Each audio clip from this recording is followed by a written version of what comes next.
നമസ്കാരം. പുതിയൊരു വീഡിയോയിലേക്ക് എല്ലാവർക്കും സ്വാഗതം.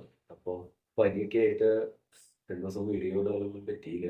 അപ്പോൾ ഇന്നത്തെ വീഡിയോ എന്ന് പറയാനുള്ളത് നമ്മുടെ വയനാട് ദുരന്തം എല്ലാവർക്കും അറിയുന്നതാണ്, എല്ലാവരും അറിഞ്ഞതാണ്. അപ്പോൾ നമ്മളെ കൊണ്ട് ആവുന്ന സഹായം അവർക്ക് ചെയ്തു കൊടുക്കാന്നുള്ള ഒരു കാര്യമാണ് ഞാൻ നിങ്ങളോട് പറയാനുള്ളത്. അപ്പോൾ മുഖ്യമന്ത്രിയുടെ ദുരിതാശ്വാസ ഫണ്ടിലേക്ക് നമ്മളെ കൊണ്ട് കഴിയുന്നത് 100 രൂപയാണെങ്കിൽ 100 രൂപ നമ്മൾ അവർക്ക് വേണ്ടിയിട്ട് കൊടുക്കുക.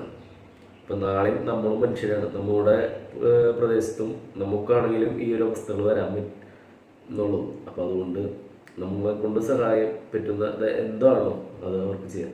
അപ്പോൾ മുഖ്യമന്ത്രിയുടെ ദുരിതാശ്വാസ ഫണ്ടിൻ്റെ ഡീറ്റെയിൽസും കാര്യങ്ങളൊക്കെ ഞാനിവിടെ കൊടുക്കുന്നുണ്ട്. അപ്പോൾ അതിലേക്ക് നമുക്ക് അക്കൗണ്ട് വഴിയോ ഗൂഗിൾ പേ വഴിയൊക്കെ അയച്ചു കൊടുക്കാവുന്നതാണ്. അപ്പോൾ നമ്മുടെ സിനിമയിലെ ഒരുപാട് താരങ്ങൾ ഒരുപാട് ഡൊണേഷൻ കാര്യങ്ങളൊക്കെ കൊടുത്തിട്ടുണ്ട്. നമുക്ക് അത്രയൊന്നും കൊടുക്കാൻ കഴിയില്ല, കാരണം നമ്മളെ പോലെയുള്ള സാധാരണക്കാർക്ക് അത്ര പറ്റില്ല. പക്ഷെ നമ്മളെ കൊണ്ടാവുന്നത് നമ്മൾ ചെയ്തു കൊടുക്കുക.